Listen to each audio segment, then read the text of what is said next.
Bem, o assunto da nossa próxima conferência é um defensor para o nosso tempo.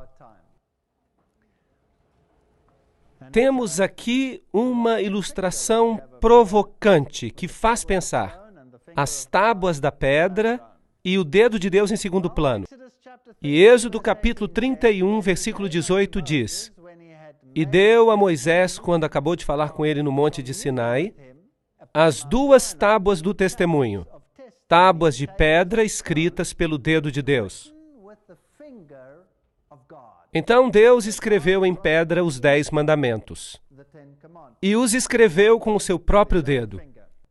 Êxodo 32, versículo 16 diz: E aquelas tábuas eram obra de Deus, também as escrituras eram escrituras de Deus, colocadas por ele sobre as tábuas. De fato, há na Bíblia apenas algumas vezes em que Deus escreve. E nessas ocasiões, ele o faz com o próprio dedo. Desta vez, em Êxodo 32, versículo 16, Deus escreveu os 10 mandamentos em pedra com o seu próprio dedo. Jesus também escreveu na areia com o seu dedo. E quando Babilônia estava prestes a cair, Amão escreveu com o dedo na parede. Portanto, é fascinante. O próprio Deus escreveu com o seu próprio dedo. E quando Moisés quebrou essas tábuas, porque o povo de Deus havia apostatado, enquanto ele estava no monte, Deuteronômio 10, versículo 2 diz: E naquelas tábuas escreverei as palavras que estavam nas primeiras tábuas. Deus disse que escreverá nas novas tábuas para que pudesse colocá-las na arca. Portanto, as tábuas do testemunho que contêm os 10 mandamentos escritos com o dedo de Deus foram colocadas dentro da arca. Bem, agora vamos primeiramente definir o assunto do pecado. É muito importante que tenhamos uma ideia clara sobre essa questão, porque há muitos ensinamentos no mundo e queremos ficar com uma base bíblica. 1 João 3, versículo 4. Qualquer um que comete pecado também transgrediu a lei, porque o pecado é a transgressão da lei. Será que está claro? Portanto, se você transgride a lei de Deus, então você está cometendo pecado. Então, se eu roubasse, estaria transgredindo a lei de Deus? Sim. Se faço qualquer coisa contrária à lei de Deus, segundo a definição do Novo Testamento, então estou pecando. É isso que o Novo Testamento diz. As pessoas gostam de dizer, mas a lei era para o Antigo Testamento. Agora, a definição que acabamos de ler está no Novo Testamento sobre o pecado. Então, se olharmos no dicionário o que significa transgressão, transgressão é o efeito de agir para transgredir, quebra ou a violação de qualquer lei. Portanto, se você vai transgredir, é porque há uma lei. Romanos capítulo 4, versículo 15 diz: Onde não há lei, também não há transgressão. Fascinante. Portanto, Adão e Eva tiveram uma lei, eles devem ter tido uma lei, senão como seria possível que eles transgredissem? A lei de Deus pode ser mudada? Ela está escrita em pedra, e se duvidar de alguma coisa, está escrito em pedra. Agora, o homem pode alterar leis, mas a lei de Deus não muda. Na África do Sul, o país de onde eu venho, havia umas leis muito estranhas. Eram leis estranhas e foram alteradas. No passado havia ali uma lei que se chamava ato de imoralidade. Se um homem branco estivesse na companhia de uma mulher negra ou vice-versa, era um problema. Então você poderia ir para a prisão. Mas hoje essa lei está anulada. Percebe? Você pode remover a lei ou remover o problema. Ou, se você quer, a lei permanece e você se torna um transgressor. Certo ou errado? Seja onde for, senão a lei não há transgressão. Romanos 6, verso 23 diz: o salário do pecado, que nós acabamos de definir na Bíblia como transgressão da lei. Então podemos ler: o salário de transgredir a lei de Deus é a morte. Portanto, esta é uma questão muito importante. Algumas pessoas dizem que não há mais lei, que não precisamos guardar a lei. Mas a Bíblia ensina claramente que se transgredirmos a lei de Deus, o salário então será a morte. Agora, o pecado nos separa de Deus.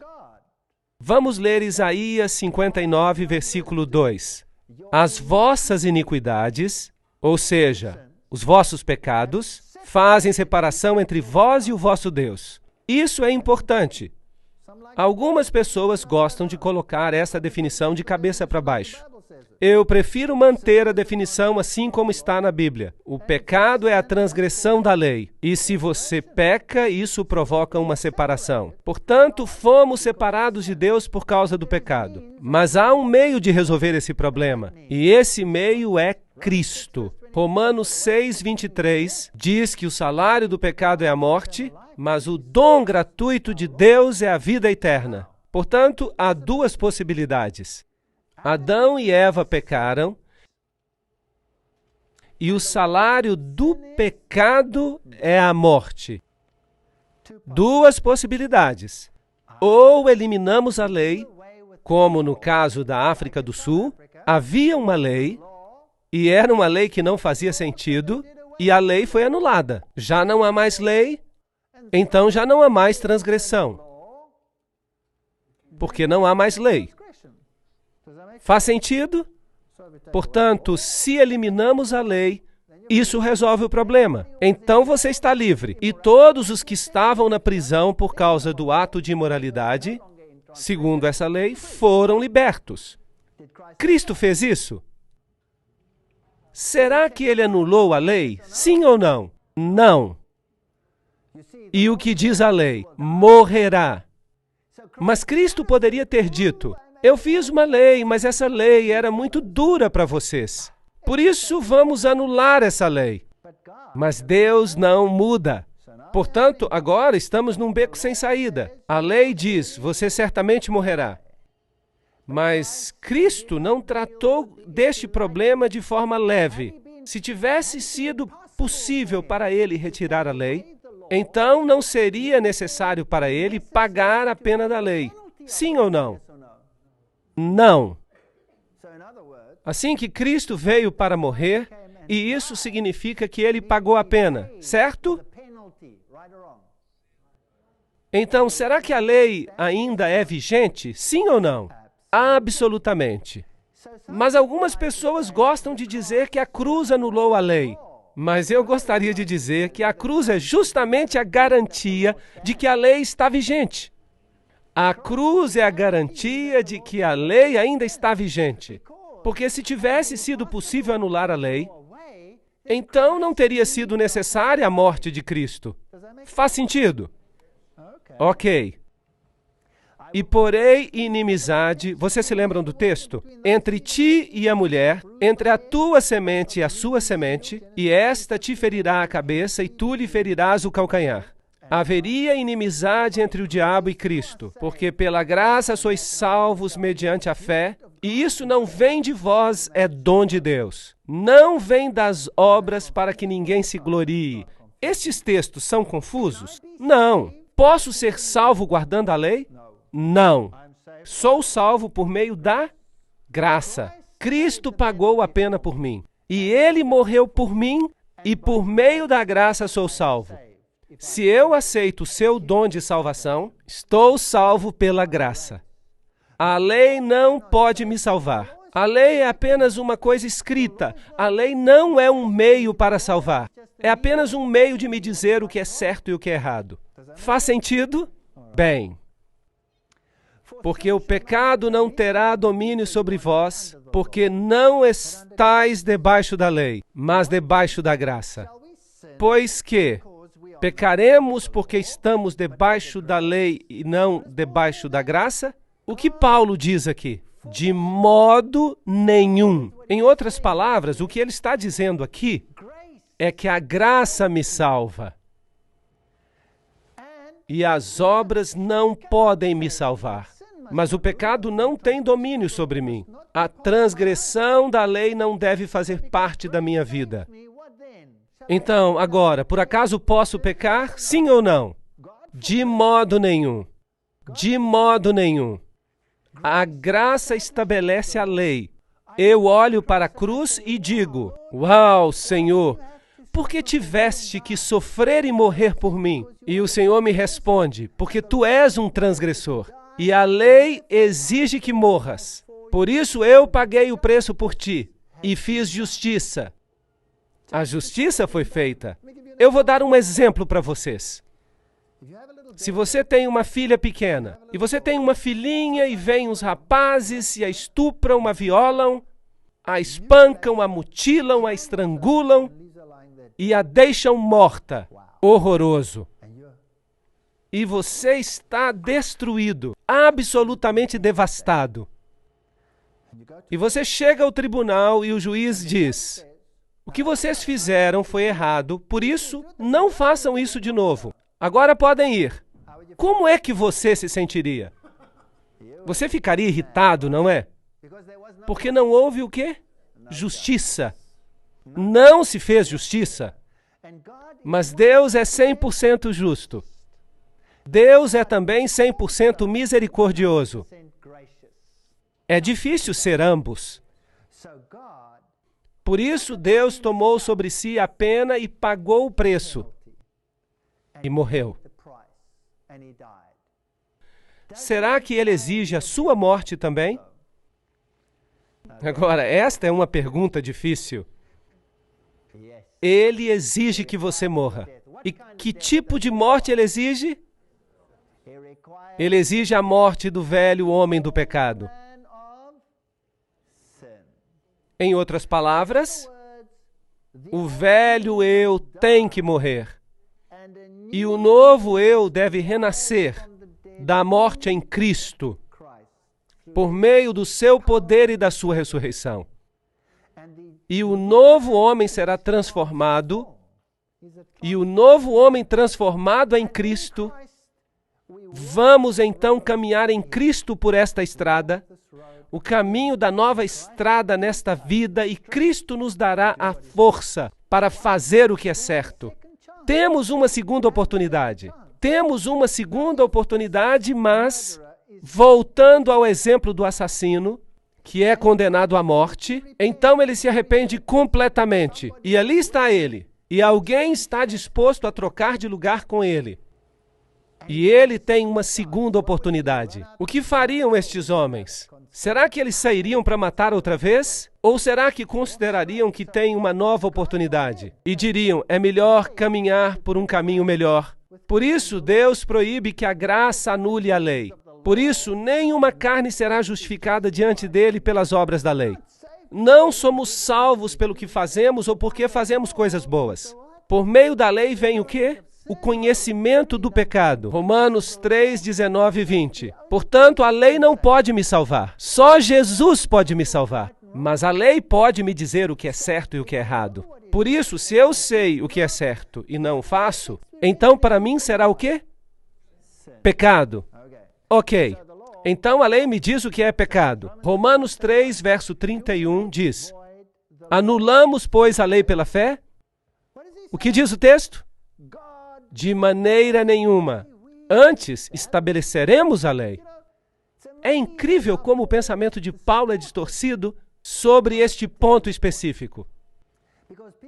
Porque as pessoas acreditam que estão sob a graça e dizem que a obediência à lei é uma coisa judaica. Não, não, não, não. A Bíblia ensina que estamos sob a graça e que as obras não podem nos salvar. Podemos fazer tudo o que é bom, se não aceitarmos a Cristo, não seremos salvos. Porque só nele há salvação. Mas a lei me ensina o que é certo e o que é errado. Quando eu estou em harmonia com Cristo, eu vou guardar os seus mandamentos. Jesus diz: se me amais, guardareis os meus mandamentos. Romanos 3, versículo 31. E assim a lei é santa e o mandamento santo, justo e bom. Romanos 7, versículo 12. Portanto, a Bíblia me ensina claramente que a cruz não substitui a lei. Em vez disso, ela a estabelece. Estabelece a autoridade da lei. Porque se tivesse sido possível tirar a lei, então Cristo não precisaria ter vindo para morrer. Portanto, agora nenhuma condenação há para os que estão em Cristo Jesus, que não andam segundo a carne, mas segundo o Espírito. O Espírito gosta do pecado? Não. O Espírito não gosta do pecado. Assim que, se você está em Cristo, dizendo ao Senhor, quero fazer a tua vontade, mostra-me o que é certo e o que é errado, e a fazer o que é certo. O pecado quebrou essa relação, e Deus fez para Adão e para sua mulher túnicas de pele, para vesti-los. Gênesis 3, versículo 21. É que eles tinham perdido as suas vestes de justiça. E Deus, na sua misericórdia, disse, vou cobri-los outra vez. E Ele lhes dá a promessa do Messias, que os recobre de justiça. Assim, o primeiro símbolo da morte foi um animal que morreu. Certo ou errado? Sim, o animal morreu e se tornou um tipo de Cristo, que iria morrer por nós. Agora vamos dar uma olhada em outra lei, que é a lei cerimonial e dizia respeito a todas as festas, regras e regulamentos que Israel tinha que cumprir. Agora, lembre-se, os 10 mandamentos foram escritos como? Lemos que pelo dedo de Deus. Foram escritos em pedra. E onde é que tinham que ser postos? Na arca. O cerimonial da lei foi escrito por Moisés e colocado ao lado da arca. Vamos ler cuidadosamente. E aconteceu que Moisés, tendo acabado de escrever num livro todas as palavras desta lei, quem escreveu? Moisés. Foi num livro. Num livro, não foi em tábuas de pedra. E quando foram acabadas, deu ordens aos levitas que levassem a arca para o Senhor, dizendo, tomai este livro da lei. Que livro? O livro da lei. E ponde ao lado da arca da aliança do Senhor vosso Deus, para que ele esteja por testemunha contra ti. Agora lembre-se, grave isto na memória. É bom memorizar a palavra de Deus. Uma tem que estar ali e é o livro da lei, está fora e serve como testemunho contra nós. A lei cerimonial é um testemunho contra nós. Assim que esta lei nos diz algo acerca de nós mesmos. Certo ou errado? Ela nos diz que somos pecadores. A lei dos 10 mandamentos nos diz o que é pecado. Mas esta lei nos diz qual é a nossa parte neste processo. Ela nos indica a solução. Ela nos aponta para a solução. Existem 2 leis diferentes. Portanto, uma estava nas tábuas de pedra, escritas pelo dedo de Deus e colocadas na arca. A outra foi escrita em pergaminho, como um livro da lei, e colocado ao lado da arca. Agora, a lei moral está na Bíblia. São os 10 mandamentos, que em Tiago são chamados de lei real. São chamados de lei da liberdade, não a lei da escravidão. Vou lhes dizer algo. Se todo mundo neste planeta guardasse os 10 mandamentos, todos seríamos livres, certo? Você poderia sair de casa, entrar no seu carro, sem ter que fazer seguro, nem precisaria de chave, bastaria entrar no carro, pisar no acelerador, não precisaria olhar para a direita ou para a esquerda, por medo de alguém lhe golpear a cabeça. Você estaria livre se todos obedecessem à lei de Deus. Certo ou errado? Ok.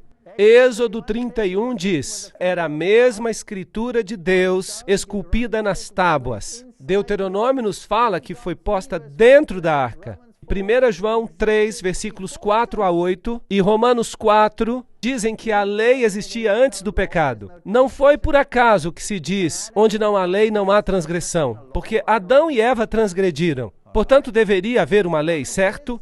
Romanos diz que o objetivo da lei é revelar o pecado, porque pela lei vem o conhecimento do pecado. Deuteronômio 5:22 e Salmo 19:7 e Romanos 7 e muitos outros textos dizem que a lei é completa, é perfeita, é santa, é justa e boa. Isso é o que diz acerca da lei de Deus. E Salmo 111, versos 7 e 8, diz que permanecem para sempre os mandamentos. Vamos dar uma olhada na lei cerimonial. Ela é chamada de lei dos mandamentos que contém as ordenanças. Efésios 2:15, Hebreus 9:10. Foi escrita por Moisés e foi posta no livro da lei. Acabamos de ler isso. Foi colocada ao lado da arca e não na arca. E foi dada após o pecado. Gálatas 3:19. A lei foi acrescentada por causa da transgressão. Portanto, a transgressão requer que exista uma lei. Assim que outra lei foi acrescentada por causa da transgressão. Portanto, temos duas leis. Uma lei é cerimonial e a outra é moral. E o objetivo era revelar o remédio para o pecado. Levítico 6, 1, 6 e 7, João 7, 29, Mateus 27, 51. É temporária e caducará. Agora, temos que saber muito bem do que estamos tratando, de que lei estamos tratando. E precisamos entender os dois lados da questão, porque a Bíblia usa simplesmente a palavra lei para as duas. E você precisa descobrir a partir do texto se ele está falando acerca da lei cerimonial ou da lei moral. É difícil e você pode ficar muito confuso se você não conhece exatamente esta definição. Você tem que conhecê-la com exatidão, de modo que, assim como era, havia uma lei moral que estava dentro da arca e acima da arca havia uma cobertura de ouro que era chamada de propiciatório. É algo maravilhoso. Vamos estudar sobre isso daqui a pouco. E também o livro da lei escrito por Moisés com todas as leis cerimoniais e posto ao lado da arca. Existem 4 evangelhos escritos na Bíblia. São os evangelhos de Mateus, Marcos, Lucas e João. E as pessoas perguntam, por que as histórias se repetem? Qual é a vantagem disso? Pois bem, há muitas vantagens, porque cada um tem um ponto de vista diferente. Mateus fala sobre Cristo, o Rei. Marcos fala sobre Cristo, o servo. Lucas fala sobre Cristo, o homem. E João fala de Cristo, o divino. Portanto, aqui há vários aspectos da divindade. Agora, vamos dar uma olhada nos 5 livros de Moisés e vejamos. Gênesis é o livro das origens, a queda e a promessa da redenção. Assim que Cristo está aí. Êxodo, Cristo no santuário. E vamos tratar deste tema também. Ele é incrível, maravilhoso. Levítico, Cristo nosso sacrifício. O Cordeiro de Deus que tira o pecado do mundo. O Cordeiro representa quem? Representa a Cristo. Portanto, Levítico é Cristo, nosso sacrifício. Números é Cristo, o nosso guia. E Deuteronômio, Cristo, a nossa recompensa. Portanto, os 5 primeiros livros da Bíblia nos dão o plano da salvação, sob a forma de um esboço. Nos falam da lei, e a lei cerimonial nos fala sobre o remédio para o pecado, e já que a solução está em uma pessoa, todos esses textos falam apenas de um único indivíduo, e este é Jesus Cristo. Vejamos se podemos encontrar isso. Gênesis capítulo 26, versículo 5. Um texto fascinante. Porquanto Abraão obedeceu a minha voz e guardou o meu mandado e os meus preceitos e os meus estatutos e as minhas leis. Olhem, há pessoas que dizem que os mandamentos foram apenas para os judeus e que foram dados no Sinai, nos 10 mandamentos em tábuas de pedra. Certo ou errado? Bem, então que leis, estatutos e preceitos guardou Abraão então? Isso era antes dos judeus? Evidentemente, ele obedeceu aos mandamentos de Deus. Então, os mandamentos já existiam neste tempo. Estavam desde o princípio. Mas como os homens não são muito bons de memória, eles foram dados em pedra novamente para a posteridade. E Jesus disse, eu tenho guardado os mandamentos do meu Pai e permaneço no seu amor. Jesus deixou um exemplo. Ele obedeceu aos mandamentos. Jesus diz, não cuideis que vim destruir as leis. Ele se refere aqui ao Pentateuco, os 5 primeiros livros de Moisés, os livros que continham as leis dos 10 mandamentos. Assim que nem um jota, nem um tio seriam omitidos. E isso inclui os 10 mandamentos. E os profetas, tudo isso que foi dito pelos profetas. Não vim destruir, mas cumprir. Porque em verdade vos digo que até que o céu e a terra passem, nem um jota nem um tio se omitirão da lei, sem que tudo seja cumprido. Assim que, se você olhar para Jesus, você vai ver que ele não veio mudar nada. Ele veio cumprir. Aqui está o cumprimento da lei cerimonial, e ele é a solução para o pecado.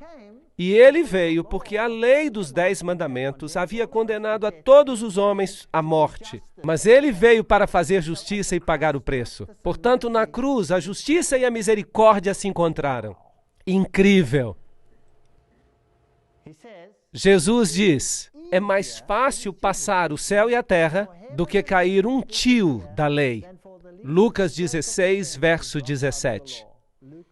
Você percebe que a lei permanece? Sim ou não? Ok.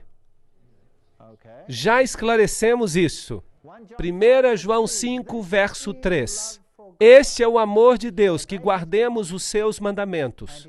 E os seus mandamentos não são pesados. Agora as pessoas dizem, eu não posso guardar a lei de Deus, isso é impossível. Eu tenho ouvido pastores dizendo a mesma coisa. Pastores que dizem que é impossível guardar os mandamentos de Deus e que não temos que guardar os mandamentos de Deus. E eles dizem, de fato, que os mandamentos de Deus foram abolidos. E eu respondo, pastor, me empresta a sua esposa hoje à noite?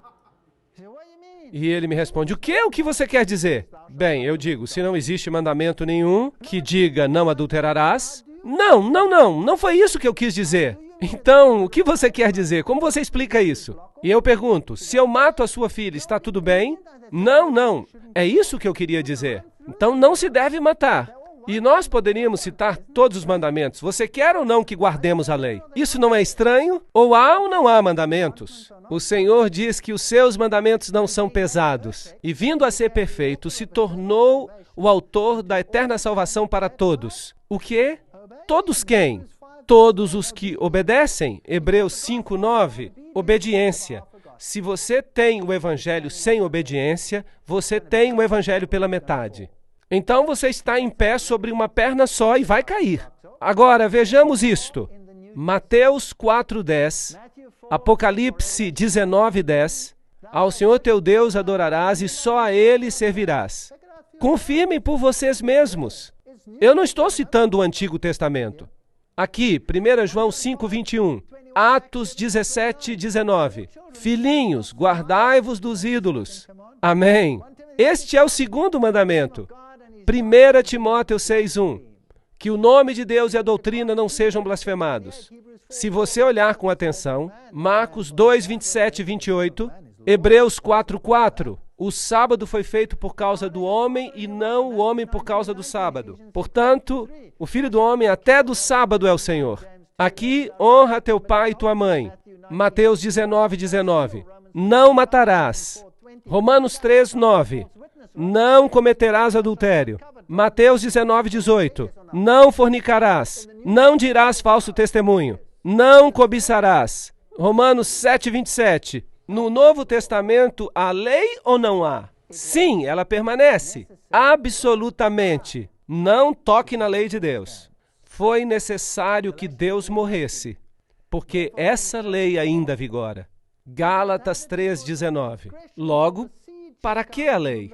Foi ordenada por causa das transgressões até que viesse a semente a quem a promessa tinha sido feita. Qual foi a semente? Quem é? Acabamos de falar acerca disso. Jesus. E houve uma lei que foi acrescentada por causa da transgressão. Agora pensem, senhoras e senhores. Transgressão requer que haja uma lei, certo? Portanto, vamos ler um pouco de forma diferente. Digamos, houve uma lei que foi acrescentada porque outra lei foi transgredida. Será que isso é o que diz? Então, que lei foi transgredida? Os 10 mandamentos. Que lei foi acrescentada por causa da transgressão? A lei cerimonial. Ahá! Foi acrescentada uma lei por causa do problema que foi criado por causa da transgressão da outra lei. Simples, não é? Então, tínhamos a lei desde o princípio. Desde que o seu nome era Caim, ele disse, eu não vou obedecer. Vou trazer as obras das minhas próprias mãos. Há muitas pessoas que dizem isso. Sabiam disso? Incrível! E Abel disse, o Senhor disse para trazer um cordeiro, porque o cordeiro representa o Messias que virá, que morrerá em meu lugar e derramará o seu sangue. E eu confio nos méritos do sangue do cordeiro. Ele foi salvo pela graça ou pelas obras? Já existia no Antigo Testamento graça? Sim ou não? Então, como é que uma pessoa era salva no Antigo Testamento? Por guardar a lei ou pela graça? Então, alguma coisa mudou? Não. Eu sou o Senhor e não mudo, diz o Senhor. Eu sou o Senhor e não mudo. Vejamos a cerimônia que foi promulgada. E aqui está o santuário que teve que ser reconstruído de acordo com orientações específicas. Havia uma parede branca de linho branco ao redor. Havia uma entrada que era chamada de porta, e quando você entrava por ali, havia um altar de sacrifícios.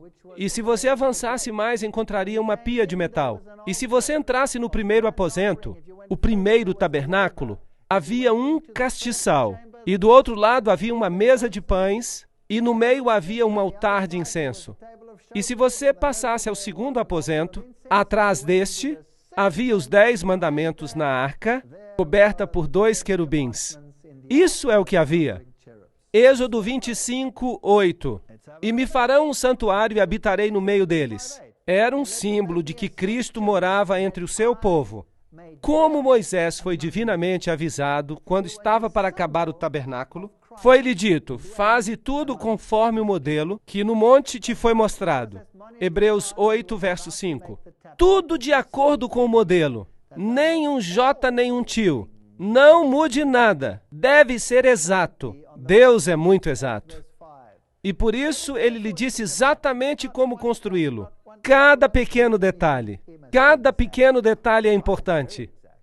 Mas ninguém se importa em ler esses detalhes. E dizem que aquilo era para o Antigo Testamento.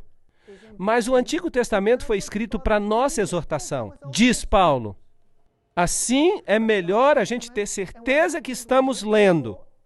Bem, todos esses detalhes, o Senhor diz que são uma cópia do tabernáculo de um templo que existe no céu. E ele diz: a quem vencer, eu farei coluna do templo do meu Deus. Portanto, as pilastras simbolizam os remidos. Interessante. Havia dinheiro que precisava ser pago para a construção e todos tiveram que contribuir com um preço. E todos tiveram que contribuir com um preço de redenção. E era o mesmo preço para os pobres e para os ricos. E assim que, se me lembro bem, era 1/4 de shekel de prata. E todos tiveram que pagar isso. E Jesus enviou os seus discípulos para buscar o dinheiro da redenção da boca de um peixe. Lembram-se disso? E havia o suficiente para pagar por 2 deles. Sim, Jesus está mesmo disposto a pagar o preço da redenção por você. Agora, isto era um símbolo, as bases do santuário, e todos têm que participar, têm que pagar, têm que renunciar a alguma coisa. E aqui havia uma porta exterior, uma porta. E essa porta tinha uma cobertura com 4 cores. Tinha púrpura, tinha vermelho, tinha azul e tinha branco. E havia um fio de ouro fino. Púrpura é a cor da realeza. Vermelho é a cor do sacrifício. Azul é a cor da obediência. E branco é a cor da justiça. Estas são as características de Cristo. E a propósito, se você quiser ter púrpura, tem que misturar o vermelho com o azul. Portanto, sacrifício e obediência são as coisas que produzem realeza. Uau! Isto é lindo! Jesus diz: eu sou a porta, e ninguém vem ao Pai senão por mim. E se você não entra por essa porta, ele diz, não tem parte comigo. Então, Jesus é a porta. Havia apenas uma dessas portas, mas depois havia uma outra por aqui. Esta era chamada de porta, e era do mesmo material. E depois havia outra no interior que tinha o mesmo material, as mesmas cores. Portanto, Cristo é identificado como a porta, e com as cores, e com o véu entre o primeiro e o segundo aposento. E se você vem por aqui, a primeira coisa que você vai encontrar é o altar do sacrifício. E o que acontecia ali? Um sacrifício. E a quem se representava nesse sacrifício? A Cristo. Então, o linho branco em volta é a justiça de Cristo. Quando você passa pela porta, em outras palavras, quando você aceita a salvação por meio de Jesus Cristo, é envolvido pela justiça de Cristo.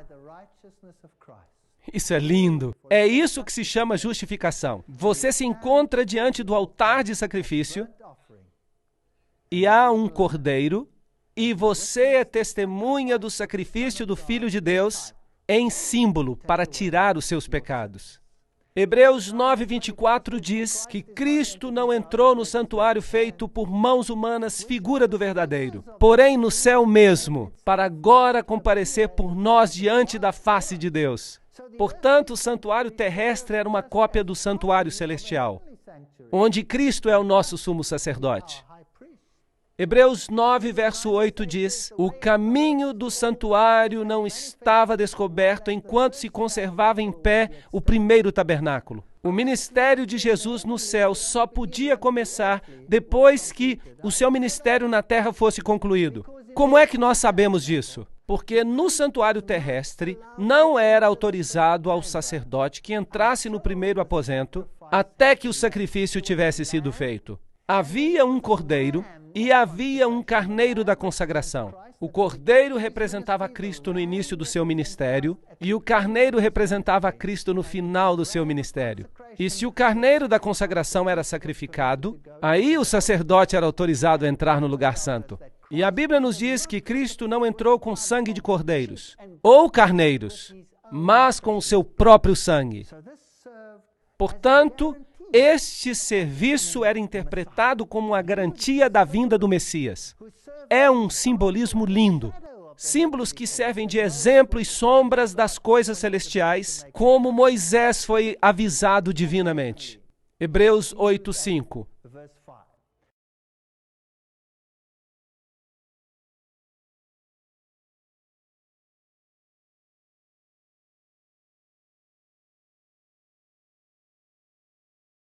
Assim, o tabernáculo colocado no meio do povo representava o ministério de Jesus Cristo.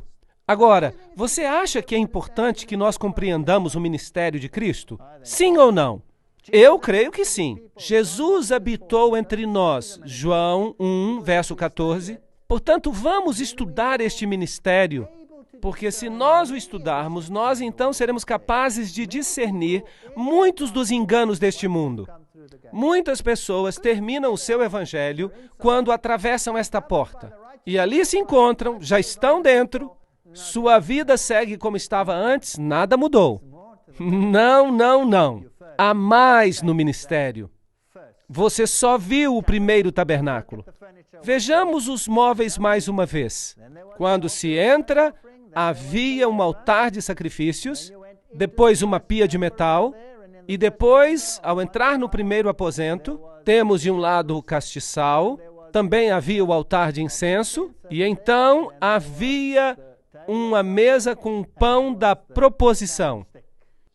E havia um castiçal com 7 lâmpadas. E no aposento interior estava a Arca da Aliança. Portanto, o pátio exterior representava a terra, e a porta e o véu representam as 3 dimensões do ministério de Cristo. 3 dimensões, e não apenas uma. Havia 4 pilastras para o véu, 4 coberturas, 4 cores, 4 ingredientes no pão da proposição. 4 é o número da terra, da plenitude da terra. Norte, sul, leste e oeste. Toda a terra está coberta por esta redenção. 48 tábuas, 60 pilastras, múltiplos de 144.000. As bases foram feitas de prata, como está dito. Tudo feito a partir do dinheiro da redenção, porque ninguém pode colocar um outro fundamento ao que está posto, que é Jesus Cristo. Ele é o fundamento. 5 barras seguram a estrutura. 5 fatores mantêm a unidade do Espírito. Lembram-se? Há um só corpo, um só Espírito, um só Senhor, uma só fé e um só batismo. e um só Deus e Pai de todos. 5 fatores que garantem a unidade do santuário. Agora vamos ao sacrifício. Trazia-se o cordeiro e o pecador se apresentava diante do cordeiro. E o que é que ele tinha que fazer? Ele tinha que colocar a sua mão por cima do cordeiro e em seguida o cordeiro era morto e a gordura era removida e queimada. A gordura é um símbolo do pecado. E queimar a gordura era uma purificação do pecado. Portanto, a gordura que está nas partes interiores, envolvendo os órgãos internos, torna-se um símbolo do pecado, que é queimado em Cristo. Lindo simbolismo. O cordeiro era atado aos chifres do altar. Cristo é o cordeiro que é atado para o sacrifício. E ele se torna o seu sacrifício. Assim, o cordeiro era atado com uma corda e era preciso que se sacrificasse o cordeiro. Era necessário que a pessoa tomasse parte disso. Você causou a morte de Cristo, o Cordeiro.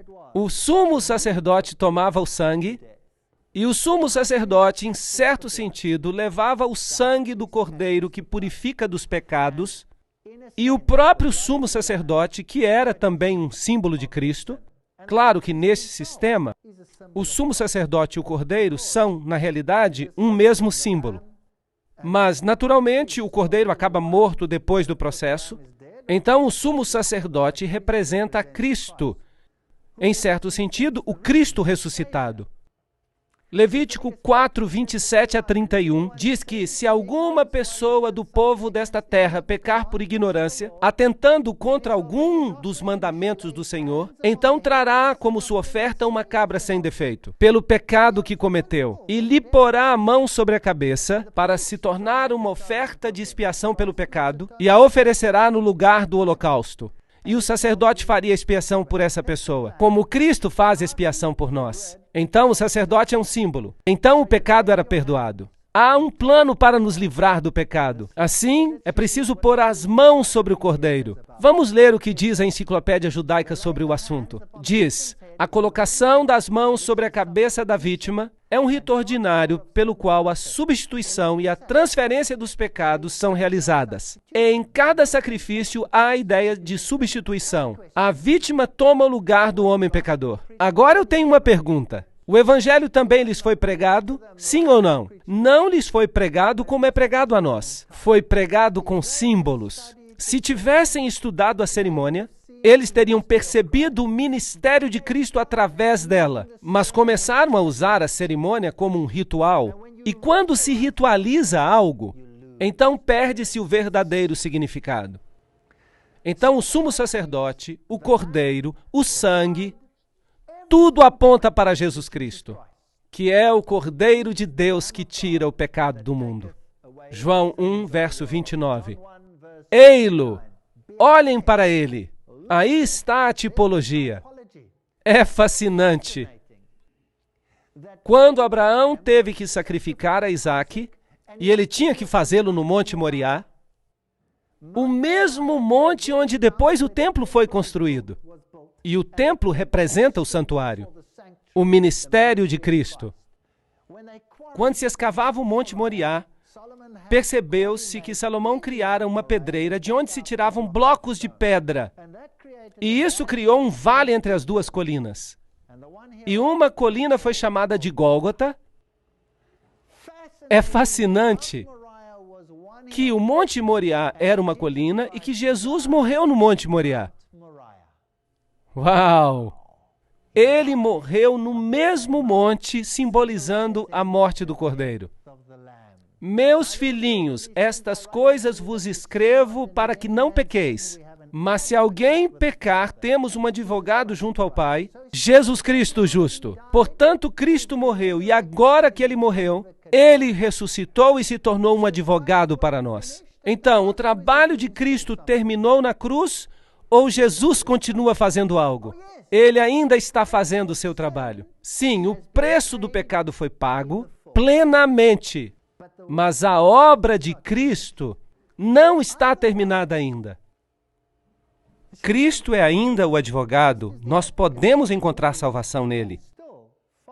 Mas ele foi ferido por causa das nossas transgressões, moído pelas nossas iniquidades. O castigo que nos traz a paz estava sobre ele e pelas suas pisaduras fomos sarados. Se confessarmos os nossos pecados, ele é fiel e justo para nos perdoar. Devemos confessar a ele, sim ou não? Absolutamente.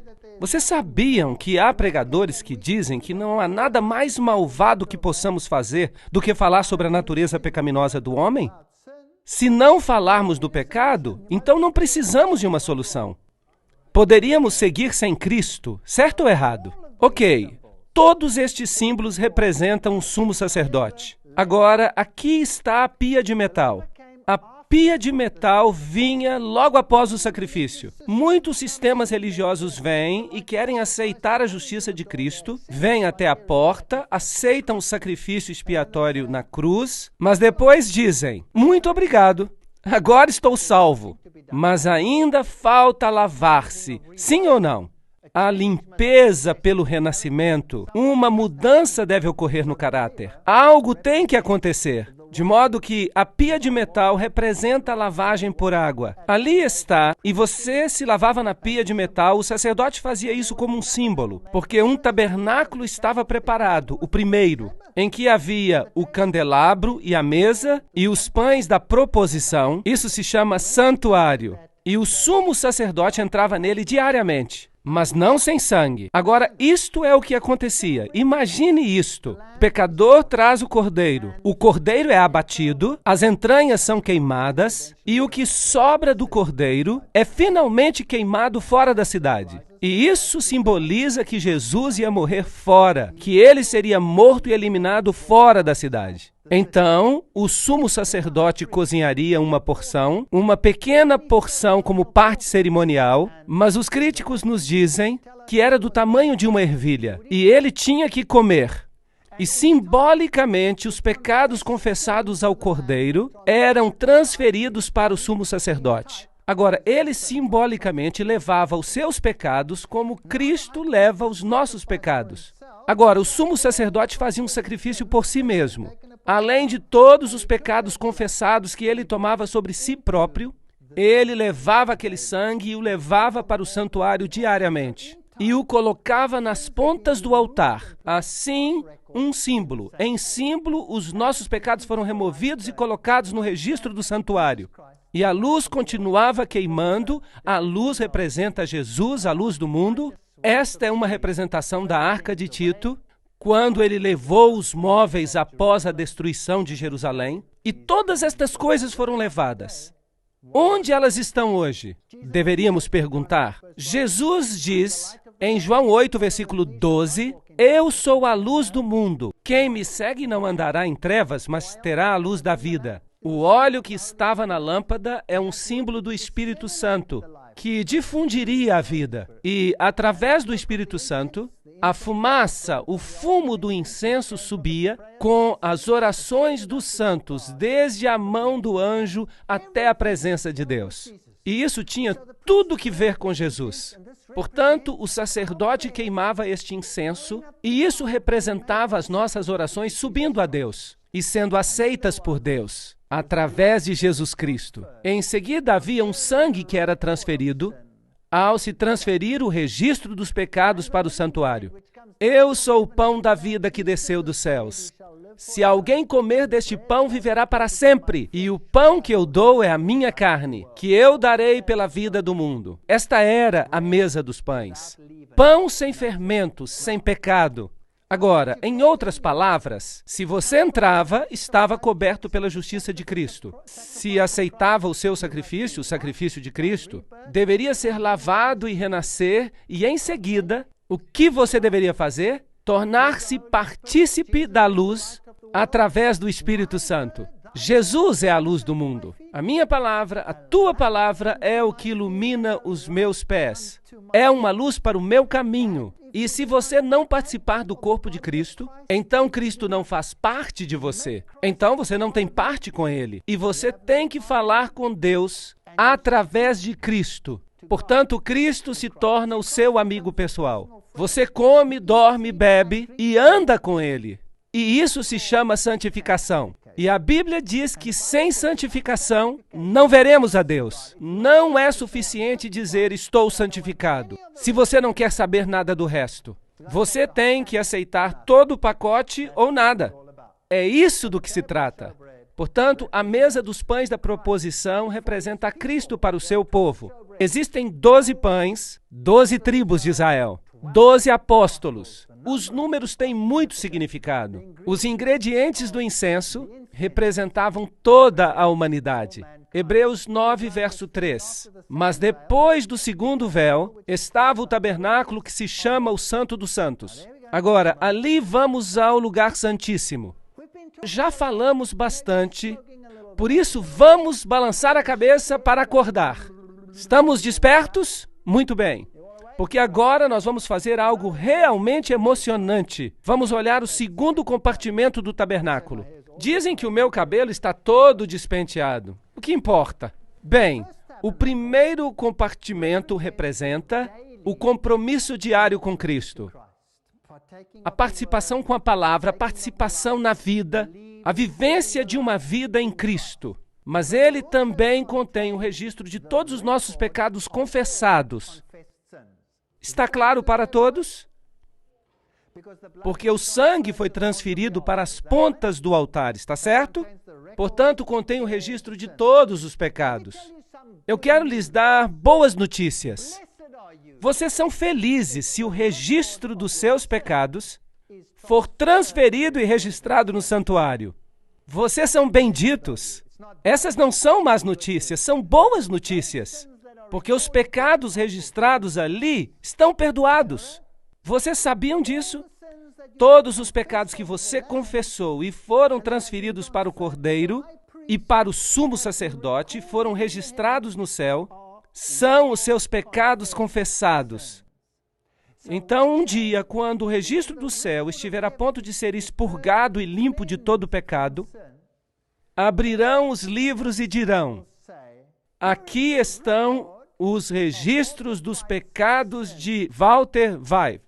E haverá uma lista tão longa que ela se estenderá 1000 vezes ao redor do mundo. Eu espero. E o diabo dirá, porque ele é o acusador dos irmãos, certo ou errado? E o que ele vai dizer? Eu sei que este homem cometeu muitos pecados. Mas nós então olharemos para o registro e ali estará escrito: perdoados. Haverá algo mais? Não. Mas ele também fez isso. Sim, de fato, ele fez, está aqui. Mas está escrito perdoado. Agora, se ele puder mencionar algum pecado que não conste da lista, você está em apuros. Portanto, entregue a sua lista ao santuário, confesse e renuncie, e você estará seguro. O juízo é uma boa notícia. Se os seus pecados estão ali no santuário. Agora, no céu, um dia, eu tenho uma boa notícia para você. A redenção de Cristo é tão completa. Você vai comparecer diante de Deus, e não apenas como pecador perdoado, mas como um indivíduo que nunca tivesse pecado. A que distância Deus vai lançar os seus pecados? Tão longe quanto é o leste do oeste. Isto é, infinitamente longe. Não há como eles voltarem para você. Comparecerá diante de Deus como se nunca tivesse pecado. E terá um direito perfeito ao céu, se o registro dos pecados estiver ali gravado. É a coisa mais linda do mundo, é a doutrina mais linda do mundo. Não há nada a temer se nós tivermos confessado os nossos pecados e os tivermos abandonado. Lembram-se de Maria Madalena? Lembram-se dela? Ela foi acusada, mas Jesus lhe disse: nem eu te condeno, certo? Isto é a graça. Isto se chama graça. E então, o que ele disse? Vai e não peques mais. O que é isto? Ele a colocou debaixo da lei. Portanto, a lei e a graça vão juntas. Então, agora o registro do pecado está ali, mas uma vez por ano o registro dos pecados era limpo. Uma situação bem mais séria. Ele tinha sinos ao redor dele. Romãs e sinos. Romãs e sinos, romãs e sinos. E os sinos soavam. e lhe amarravam uma corda à perna. Porque se ele entrasse na presença do Deus Santo com pecados, ele morreria instantaneamente. E teriam que puxá-lo para fora do véu morto. Isso é uma coisa muito séria, de modo que era uma situação muito grave. O sacerdote fazia plena confissão dos seus pecados e se assegurava que todos os seus pecados tinham sido expiados. E em seguida entrava na presença do Deus Santo. Estava na presença, no lugar santíssimo. E havia ali os 10 mandamentos e as tábuas de pedra, os 2 anjos e a glória do Shekinah, que aparecia por cima dos 10 mandamentos, que contém a lei de Deus que condena o pecador à morte, se ele é um transgressor. E havia uma cobertura de ouro fino, o propiciatório, que representava a misericórdia de Cristo, cobrindo-nos da condenação da lei. Fascinante! Esta cobertura era de ouro, 1 côvado e meio de altura. E as grades onde o sacrifício era queimado fora do altar eram também de 1 côvado e meio de altura. Pequenos detalhes como este só me deixam impressionado. Em outras palavras, a justiça de Deus é tão elevada quanto a sua misericórdia. Incrível! Aqui ele entrava e aspergia o sangue especial no véu, que continha, evidentemente, os 10 mandamentos. Muita paz têm os que amam a tua lei, e para eles não há tropeço. Salmo 119, 105. Olhem para os móveis. Havia o altar de sacrifícios, a pia de metal, em seguida, de um lado, a mesa dos pães da proposição, do outro lado, o castiçal, e então o altar do incenso, em seguida, a arca. Era em forma de cruz. Era em forma de cruz e a sua sombra. Lindo. Ora, quando estas coisas estavam preparadas assim, durante todo o tempo entravam os sacerdotes no primeiro tabernáculo cumprindo o serviço, representando a santificação na vida. Portanto, temos um grande sumo sacerdote, Jesus Cristo, Filho de Deus. Hebreus 4:14. Temos este privilégio hoje? Temos um sumo sacerdote assim, que está assentado à destra do trono, ministro do tabernáculo, do verdadeiro santuário, que Deus fundou e não o homem. Existe um tabernáculo que Deus fez? Sim ou não? Ora, as Escrituras existem para nos admoestar e para nos dar a verdade. A Bíblia diz que há um santuário, e por isso eu creio que existe um santuário. Mas vindo Cristo por seu próprio sangue, entrou uma vez no santuário, vendo executado uma vez uma eterna redenção. Hebreus 9, 11 e 12. Cristo é o sumo sacerdote. E o véu do templo se rasgou em 2, de alto a baixo. O sistema de sacrifício terrestre chegou ao fim. A lei cerimonial foi abolida. Por quê? Porque foi cumprida em Cristo. Se agora eu pegar um cordeiro e o sacrificar hoje pelos meus pecados, eu estou dizendo que o sacrifício de Jesus não foi suficientemente bom. Agora, os judeus querem reconstruir o templo, restabelecer o sistema de sacrifícios, não é verdade? Quero dizer que isso é uma blasfêmia. E jamais me lembrarei dos seus pecados e das suas iniquidades. Ora, onde há remissão destes, não há mais oferta pelo pecado. Tendo, pois, irmãos, ousadia, para entrar no lugar santíssimo pelo sangue de Jesus, pelo novo e vivo caminho, temos um novo pacto com Cristo, e é o mesmo que o antigo, mas este foi cumprido em Cristo. E agora eu olho para Jesus. Eu não tenho mais que olhar para os cordeiros e carneiros. Tenho que olhar para Jesus. Portanto, o templo foi realmente eliminado e deve continuar assim. Tempo para um novo templo é o que eles dizem, mas eu não penso assim. Porque Cristo não entrou num santuário feito por mãos, figura do verdadeiro, mas no próprio céu. Para que vamos construir um na terra se já há outro no céu? Para quê? Não faz sentido. Certo, então observemos este serviço. Cristo, oferecendo-se uma vez para retirar o pecado de muitos, aparecerá uma segunda vez sem pecado aos que o esperam para a salvação. Portanto, pode salvar perfeitamente aqueles que se aproximam dele e de Deus. Tudo que o sumo sacerdote usava, todas as suas roupas representavam a Cristo. A veste interior é branca como a justiça de Cristo. A exterior, o éfodo e todos estes símbolos. A porta, o portão, o véu, cada pedra, as 12 pedras, as 12 tribos, tudo remete ao tabernáculo. Mesmo o teto do tabernáculo. O revestimento exterior era de pele e representa a humanidade de Cristo. Em seguida, você tem as cores que estão associadas com as portas. Portanto, a pele de texugo simboliza a Cristo, que velou a sua divindade com a humanidade. Cristo Salvador, peles de carneiro, tingidas de vermelho, Cristo no seu sacrifício, a cobertura de pelos de cabra, a justiça de Cristo e, no interior, um revestimento real, azul, escarlate e púrpura. Cristo Salvador exaltado, isto é fascinante.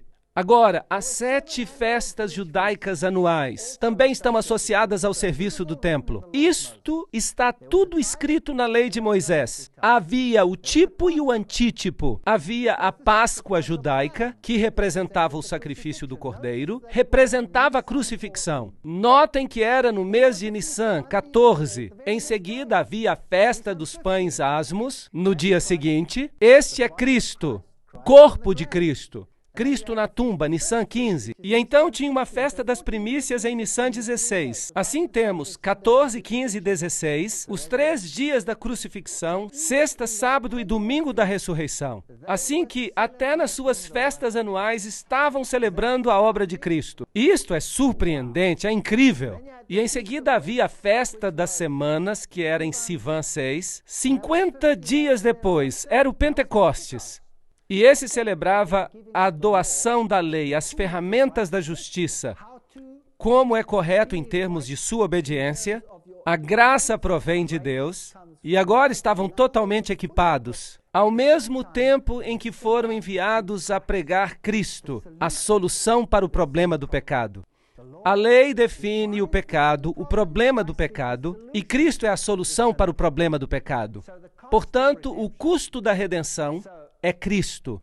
Portanto, as 5 trombetas, a festa das trombetas, em Tisri, era o prenúncio do juízo e do movimento adventista, o dia da expiação, o juízo do pré-advento, Tisri 10, e em seguida a festa dos tabernáculos e o regresso para casa. E agora vejam isto, o dia da expiação e a colheita da redenção viria depois. Portanto, a purificação do santuário terrestre, isto é uma ideia magnífica do dia do juízo. Isto é o que representava. Portanto, soavam as trombetas, tan, taran, tan, e traziam 2 caprinos. E um era chamado bode do Senhor, e o outro era Azazel. E era o bode emissário, que seria solto no deserto. Azazel significa o mal, Lúcifer. Então eles lançavam sortes, e o bode emissário era conduzido para o deserto, e não era sacrificado, ele não morria. Ele era apenas levado para o deserto, mas o bode do Senhor era sacrificado. Então, ao som de trombetas, este símbolo do juízo, Apocalipse 14, 6 e 7 e Joel 2, 1, o bode do Senhor era sacrificado e o sumo sacerdote entrava com esse sangue para o lugar santíssimo. Lembram-se dos sinos e das cordas amarradas aos seus pés? Hebreus diz: mas no segundo aposento, o lugar santíssimo, só o sumo sacerdote, uma vez por ano, entrava, não sem sangue. Levítico 16, 19. E daquele sangue aspergirá sobre o altar com o seu dedo 7 vezes e o purificará. Portanto, isto purificava o santuário das imundícias dos filhos de Israel e o santificava. Lembram-se que todos os pecados estavam registrados ali. Todas estas coisas do santuário precisavam ser limpas. Assim farás a expiação pelo santuário por causa das imundícias dos filhos de Israel e das suas transgressões e de todos os seus pecados, e assim farás para a tenda da congregação, que reside com eles no meio das suas imundícies. Portanto, todas as coisas tinham que ser limpas a partir do registro do pecado. Portanto, o sumo sacerdote tomava todos os pecados que tinham sido confessados no final daquele ano e saía e colocava suas mãos sobre o bode emissário e pressionava suas mãos sobre ele e transferia o registro dos pecados Quem te fez pecar? Quem te fez pecar?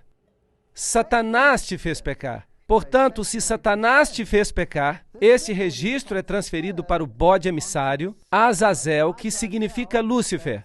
E ele um dia pagará o preço pelos pecados perdoados. Se você não confessou os seus pecados, quem pagará por eles? Você pagará. Agora, ele não se torna o portador do pecado porque a Bíblia diz, sem o derramamento de sangue não há o perdão dos pecados. Então ele é enviado ao deserto. Porque naquele dia se fará expiação por vós para vos purificar, e sereis purificados de todos os pecados, os vossos pecados diante do Senhor. Levíticos 16:30. Então, no dia do juízo, você estará diante de Deus com quantos pecados sobre si? Nenhum. Não é espantoso? Isto é fenomenal. A purificação por Jesus é total, de pé, diante de Deus, como se nunca tivesse pecado. A sua redenção é completa. Vinde então e arguí-me, diz o Senhor, ainda que os vossos pecados sejam como a escarlate, eles ficarão brancos como a neve. Ainda que sejam vermelhos como o carmesim, se tornarão brancos como a branca lã. Se confessarmos os nossos pecados, isso é muito importante, Ele é fiel e justo para nos perdoar os pecados e nos purificar de quanta injustiça? De toda a injustiça. Há pregadores que falam o oposto disso. Dizem que não há maior dano que possa ser feito do que pregar acerca da condição pecadora do homem.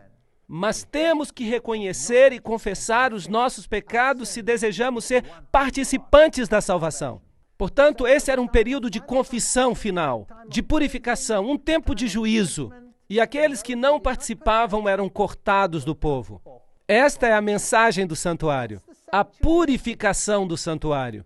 E ele me disse, até 2.300 tardes e manhãs e o santuário será purificado. Daniel 8:14. Chegará um tempo em que Cristo entrará no seu segundo aposento e começará a purificação do santuário. E nós trataremos desta profecia dos 2.300 anos em uma outra conferência. Em 2.300 dias o santuário será purificado. Segundo a Bíblia, este julgamento tomará lugar. E eu continuei olhando e foram postos uns tronos até que o ancião de dias se assentou e se assentou o juízo e se abriram os livros. E eis que veio um como filho do homem e se dirigiu ao ancião de dias. E o fizeram chegar até ele, porque há determinado um dia em que há de julgar o mundo. Atos 17:31. É melhor que tomem nota do juízo. Está vindo. 2 aos Coríntios 5:10. Porque todos precisaremos comparecer diante do tribunal de Cristo, para que cada um receba segundo o que tiver feito, por meio do corpo, ou bem ou mal. Portanto, onde você gostaria que os seus pecados estivessem? Na sua cabeça ou nos registros do santuário? Ei, é melhor tê-los no registro do santuário. O Senhor julgará o seu povo. Há uma lista, e se essa lista for bem longa, bom, é bom para você. Mas se essa lista for curta demais, você pode estar em apuros. Portanto, examine-se a si mesmo se você está no Senhor. Eis que cedo venho e o meu galardão está comigo para dar a cada um segundo a sua obra. Apocalipse 22:12. A vinda do Senhor irá revelar estas coisas. Penso que não temos nada a temer. Os 2.300 dias têm um tempo específico. Começa em 457 a.C. e se temos 2.300 dias ou anos, chega até 1844. É um tempo interessante. É um tempo muito interessante. Foi nesta época que o Manifesto Comunista foi escrito, esta época em que foi divulgada a teoria da evolução ao mundo, precisamente em 1844. Foi esta época em que houve um grande choque entre o Messias e o não Messias.